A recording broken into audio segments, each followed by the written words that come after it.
What's going on, guys? Your boy Mod is As I Am Candle Code. If you're here, you're probably a candle maker and you want to know how to pick the right scents to sell to your customers, right?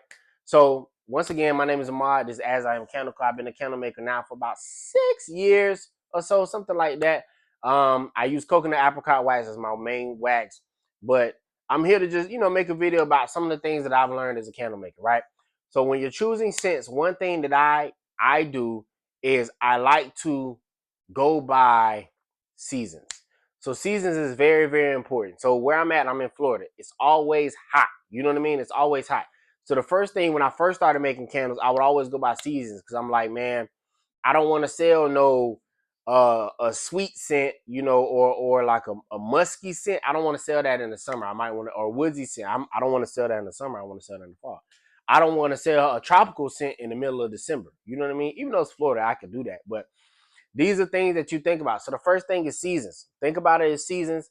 Um, and when you're thinking of seasons, you kind of have to think about what are some things that you think smell good, one, but also what are some things that you think that'll work for the area that I'm in. So at the time, I wouldn't do like a lot of gingerbread stuff like that because I'm in Florida. It doesn't get super, super cold.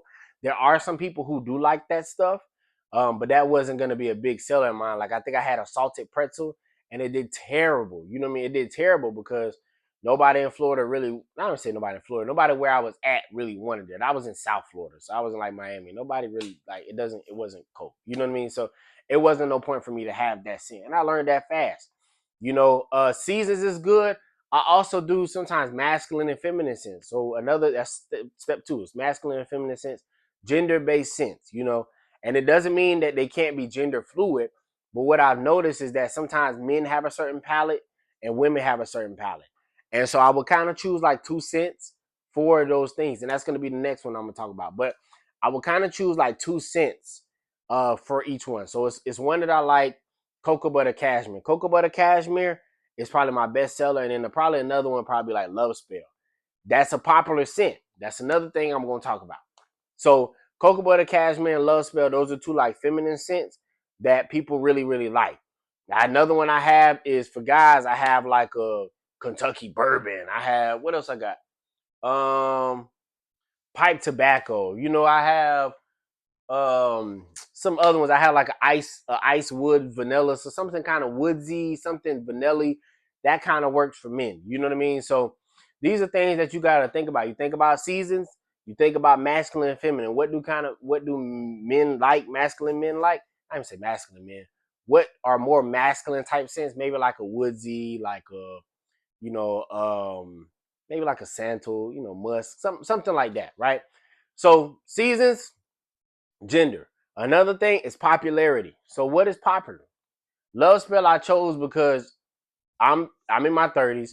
People who kind of grew up with Love Spell, they used to spray that in like the girls' locker room and stuff like that. So that's a popular scent. That's a scent that reminds people of something. That's a nostalgic scent. So you could do something based on popularity, something that people would like. You know what I'm saying? Something that people would be interested in. Something that takes people back to a certain time in their life.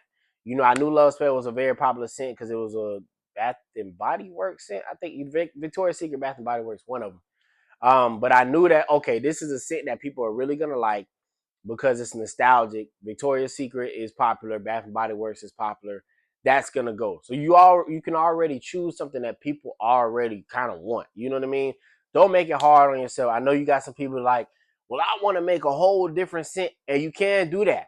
But kind of test with the regular ones first, and then you add the other scents in. So like another scent that I've kind of done, and it's just testing. This is Euphoria. So I haven't even put this out, but this is like a weed, how can Mary Jane based scent. I don't know if I can get violated for that. Mary Jane based scent. And this is for people who, like it. And it kind of gives you that euphoric feeling, but it's supposed to be like a healthier, organic, whatever. But I'm still playing with it. So you can try different things like that, but start with the basics first, right? So we got seasons, right? We got popularity, we got gender. Another one that I would do is just an amount of scents. So when you're choosing the right scent, you can choose like a different range of scents, but don't have 10, 12, 15, 30, 40 cents. It's too much. You know what I mean? unless you just want to be that person. But I think 3 to 5 cents top is what you need per season. 3 cents is perfect because sometimes you give people a lot of options. I know that I have a lot of cents up here, but they don't all come out at the same time. But I also got these from an old candle maker who was offloading a lot of stuff. So that's why I have a lot of cents. But if you look at my site, they're not all open right now. If anything is open right now. Sorry. I'm working on it. But yeah, so have scent selection, but don't have a lot. You don't have to overwhelm them with options. Number one, you're gonna stress yourself out because only a couple of those will probably be your best sellers. And then you have a lot of extra left over that you don't need. So don't do that. So have the 3 to 5 cents. Like I said, I do them based on seasons. I do them based on what's popular, and then you'll start to figure out what's popular for you.